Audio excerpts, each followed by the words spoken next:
Hindi pa ako English. Okay. So, ganito po siya. For example, nagja-jump, hindi ko siya hinihila na parang ano. Ginagawa ko parang ganito. Pag hilahin kasi ganun siya eh. Pag ipapop, ganun lang. Parang ganito. Yan.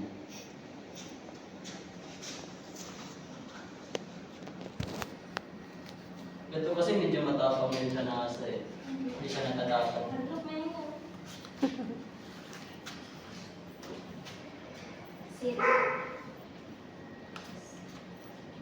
Medyo dominant. So, ang gawin sa ika-pronounce ni mo sir sa kanang words kay same to them.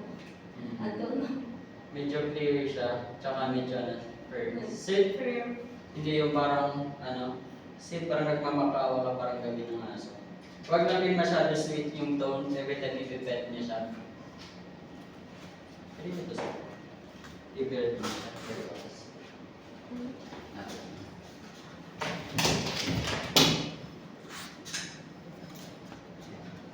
If nagja-jump siya, sabi niya lang kaagad no. Or every time na may ginawa siya na hindi niyo gusto. No. Yan. Hintayin ko sa pansin sa Start po tayo sa place comments. No, Scott. Di naman so din yung no. Pag no po, diretso na no. Kasi for example, ganito, Scott, no, Scott, no. Yung mangyayari, pag tawagin niyo yung name niya, baka akala niya no yung kaya diretso na no. Pero every time bigyan niyo siya ng command, pwede yung Scott muna. Scott, sit para alam na siya yung binibigyan ng command. So, hindi, ang sakit ng food ko sa istorya. Pag ito, chup! Ganon. Pag place naman, okay lang naman namin dyan. Place, ganon. Please. Then, magkuhan na yung Oh, word. ganon. Sabihin niyo lang muna yung ito. Yan, tama yan. Yan. Kailangan kasi ng practice. Good. Ano yun? Ito. Pag chief po, reward, and mag-command kaya siya umalis Then, dito if sa bed. ako na siyang maganda ko, wala ako break. Pwede din po. Pag hindi siya umalis dyan, pwede niyo dito gamitin. But if wala ako here, So, break means walang command yun. Kasi parang free siya kasi itong command niya na. place. Kasi, yan. So, chief quality reward siya.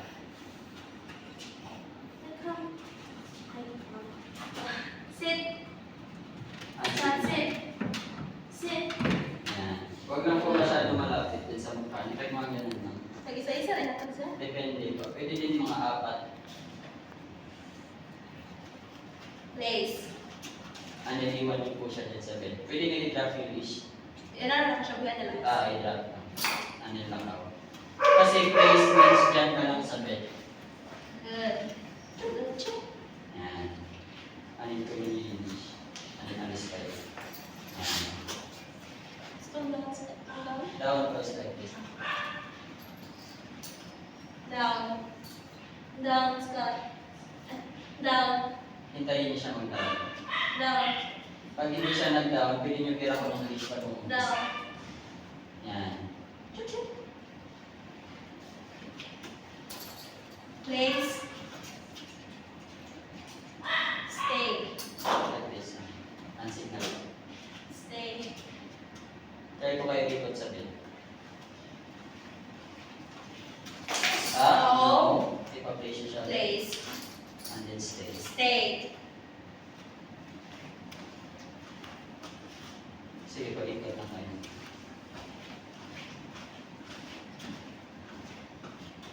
Yan. Ang nagong break siya kasi sa ganito if wala na. If wala yung word.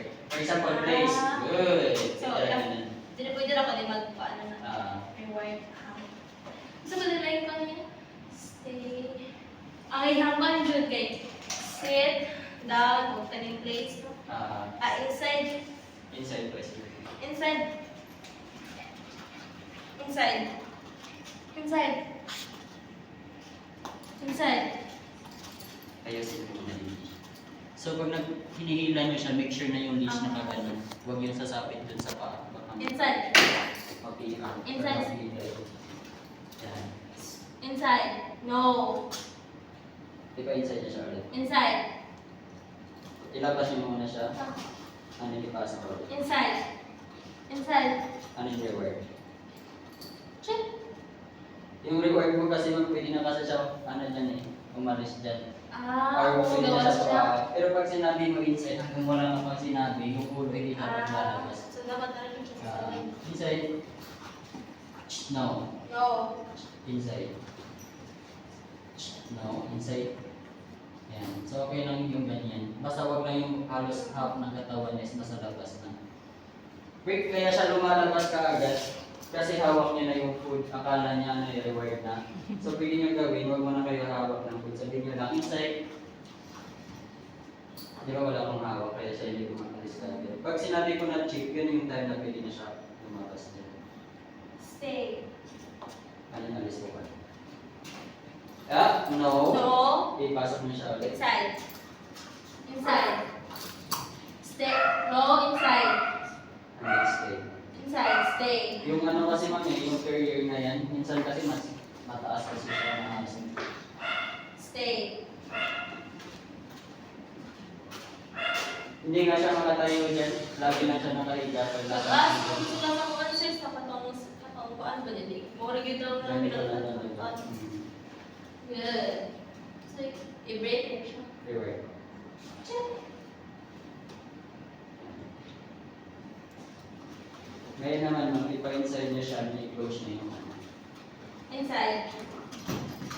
Stay. Stay.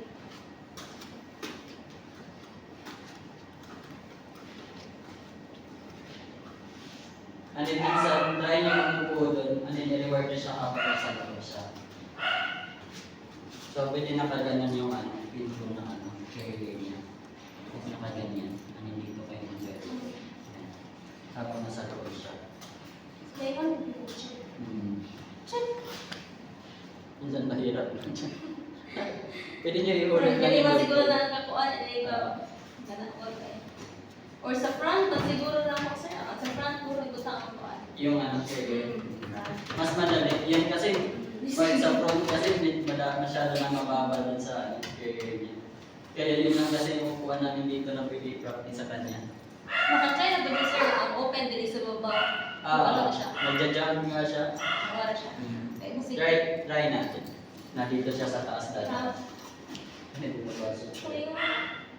Break. Break. Place. Place. Good. Break. Down. Down. Hilain mo po siya. Down. Yung leash po nasa paa niya.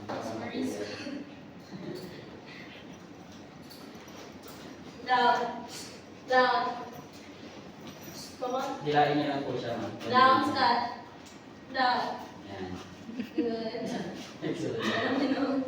Place. Bakit kasi siya nakatingin dito? Kasi every Stay. time kasi papasok siya dito kahit wala akong sinasabi, nire-reward ko siya. Stay. Kaya yung ano yung mag-jump niya. Tingnan niyo. Inside. Di ba papasok na siya? Gano'n yung chew.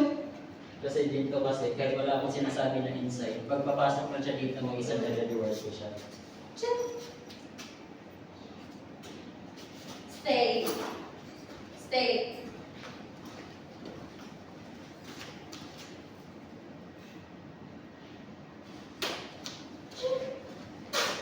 If nako dito sa may break go siya. Stay. Pwede niya rin sabihin chick. Ano yung ganun yung kamay na para siya yung lalapit, siya yung kukuha sa Chick. Yan. Two. Yan. Kasi yung chip, pwede na siya umalis doon para kunin yung Sit. reward niya. Sit. Sit. Yung hand signal ko, mali. Sige. Sit. Taas gamay. Yan. Sit. Good. Place. Place. Ano yung po kayo din? Stay. Ah, no. No. Okay, Place. siya ulit. Place. Stay. Stay. Ano yung po kayo doon? Ano sabi niya reward marker? Chip. Yan. So hanggang hindi mo sinabi yung chip or yung break, hindi pa siya pwede umalis din. Yan, ano naman siya, matalino naman siya. No. Inside. Inside.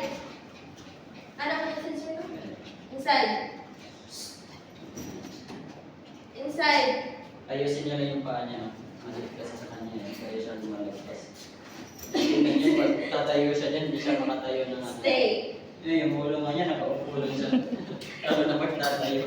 Sila ko, nagakuan, nag-color ka na mo, take off na kayo. Pwede naman i-open siguro, magawas gamay. Pwede siguro. Stay. Para medyo makahinga siya. Pag i-close kasi yan, parang ano eh. Kain. Stay. Kaya ikaw naman siguro yung ganyan, tapos ano ka. Feel good ka, Ars.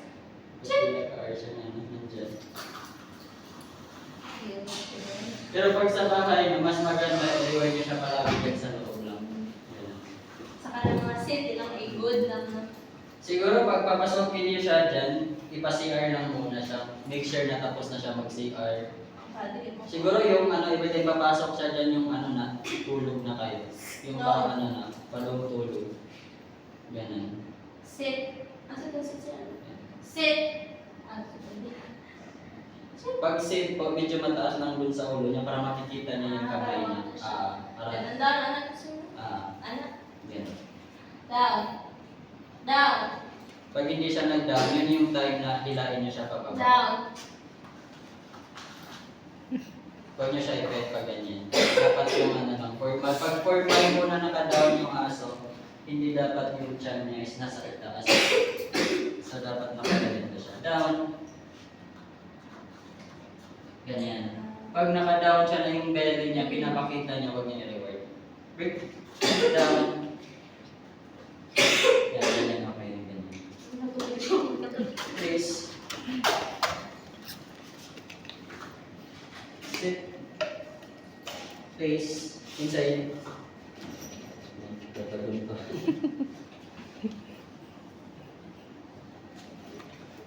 Good. Stay.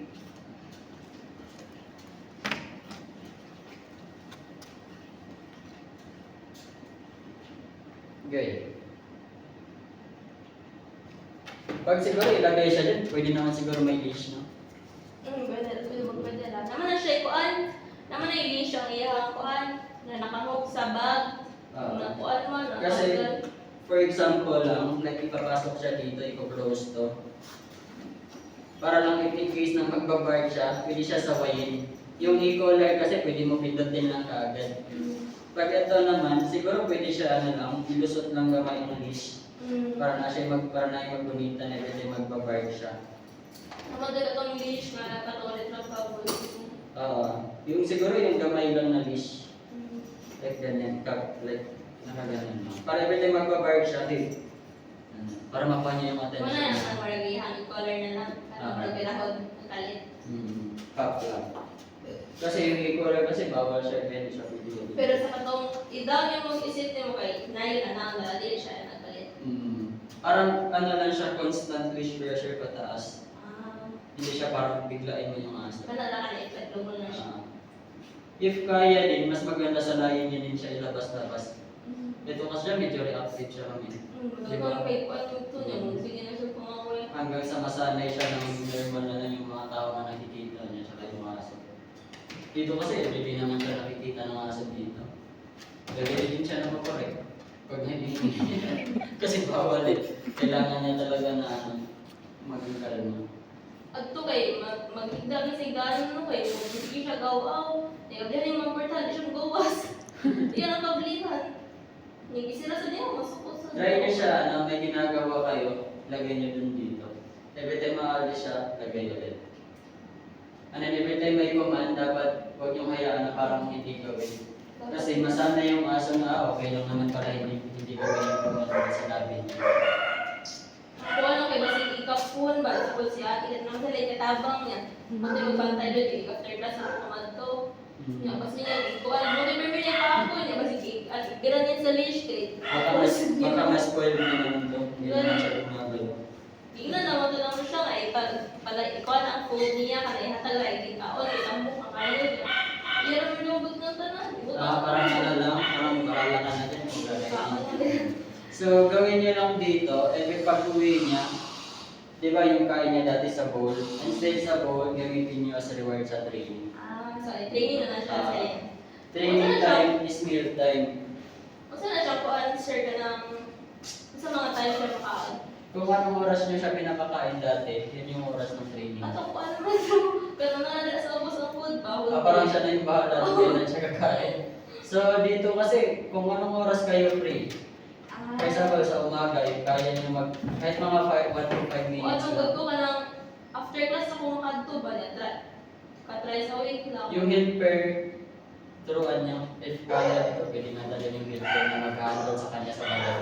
Patuloy ko na isa. Para din matuto yung helper kung paano siya i-correct, like magta-try mag-bite, ganyan. Dati natapang talaga ito pagdating eh. Siya mahal, at kapit siya matapang, gano'n. Once. Pero karang friend na mi. Kapit siya magbagal. Kung ako lagi nasa akin ng doktor, di pa. Kasi iniisip niya eh, nag-work yung gano'n. Pag ako kasi kinukorek ko talaga, kasi kailangan niya matanggal. Ano siya, improve kay siya. Sa painom ng vitamins, behave na siya. DWD kasi ito eh. Ang sa concert na lang, di ba, nagulong ako kumain. Pero sa siya ma-end, sa siya hindi ma-end. Check ko pa. So para, if sa kanang end niyang, kinalasan din niyang ano, magtayin pa siya na. Okay, para ako lang initiative, baka maaari, kami duha maaari para ma-play siya out of field, maka-try siya. Kami yung isa doon, magtuwa.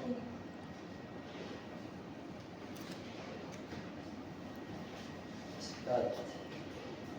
Hindi kasi ito updated. Parang 28 yata. Basta naman. Kasi yung, di ba nag-start siya nung 3-4, nung March 4? Pag March 4 kasi siya nagsa-start, nag-end siya ng 3:31 kasi hindi na-update namin. So ito kasi yung last niya, 3:31. So nag-start siya ng April 1, if nag-end siya dito. So 28 days, 28 siya okay. Yung 28 naman, tingnan ko sa kanya. I mean, April 28, no? Apo. Hindi na siya ko-answer ka ng Sabado Domingo. Weekdays na siya. Tuesday. Wednesday. Mm. Okay ra kung nang kami duha maaari. Pwede. May pero mga ingani wala sa pasir klase manggod ko. Okay ra? Basta wag kang lagpas ng 5. Kasi pag 5 kasi wala na ako dito. Mga ano yung mga 2 or 3 after class na ako. Katawin sa ate para siya matraining ko. Saka wag lang talaga mo nang kakausapin. Di ba minsan ganun eh. Parang pinipet, pinakausap. If ka na matulog, sir, dapat mo rin siya matulog. Lalo na pag ano, nakaupo ka lang, minsan dinidikit yung ulo, ganun siya. Na parang dinidikit yung ulo para ipet. Ibig sabihin kasi na parang kayo yung binigyan niya ng kumana ipet mo. Pag sa cage naman, minsan nag-ano to, parang kiniscratch niya yung cage niya. Parang sinasabihan kayo na palabasin niyo siya. So, every time din lalabas siya sa crate or sa cage niya, dapat kalma siya. Hindi yung parang nagwa-wild siya. Kasi for example, nagwa-wild siya din sa cage at hindi na-open niya. Ibig sabihin nung nagwo-work yung ginagawa niya to open yung cage niya. So, ganun, kalma nung Ika ng mga tublay ko din, sir, kayo. Di ba magpapad mo na sila ate, sa daanan, sila magpapad sila na niya. Ano na siya, patulog na lang. pwede sa ganyan. Siguro mga ano, yung hindi lang muna ganun kataas, like, for example, if makamata kayo ng mga ano, like, medyo Pwede na siya itapad. paumaga na, pwede niyo siya ilagay dyan. Basta tapos na siya mag-CR. Kasi for example, nilagay niya siya dyan. Gusto pala niya mag-CR, nag-wild siya. Kawawa yung aso. So hindi niya yung kasalanan, bakit siya nag-wild? Kasi masikip na nga masyado, dyan pa siya mag-CR. Naliligo siya sa ilan niya. Ngayon naman, sanay na siya, kaya hindi na siya nag-bark. Sa katong kuhaan, i-carry ang i-carry, di ba siya magsaba na? Pag kinikerry naman, pwede naman yan i-open yung nasa taas. Pwede na. Para makalabas yung ulo niya. Or baka ano din, kailangan din i-close. Sa kuhaan, wala na. Pagpasok siguro, kailangan siguro i-close. I need siya i-close na yun. Sir, hindi mo to. Mo nito gawag na saba siya sa kuhaan, kaya mag-close na to. Kapag open na, behave lang siya. Sanayin nyo na siya na lakad-lakad na pag-close to. Yan, ganyan siya. Basta wag yun na siya parang kakausapin ako nandito siya. Kasi baka kakausapin din siya, baka mag-scratch-scratch siya dito, mag-wild siya. Ganyan. I see. Hello? Hello ba? Sino po sila? Ha?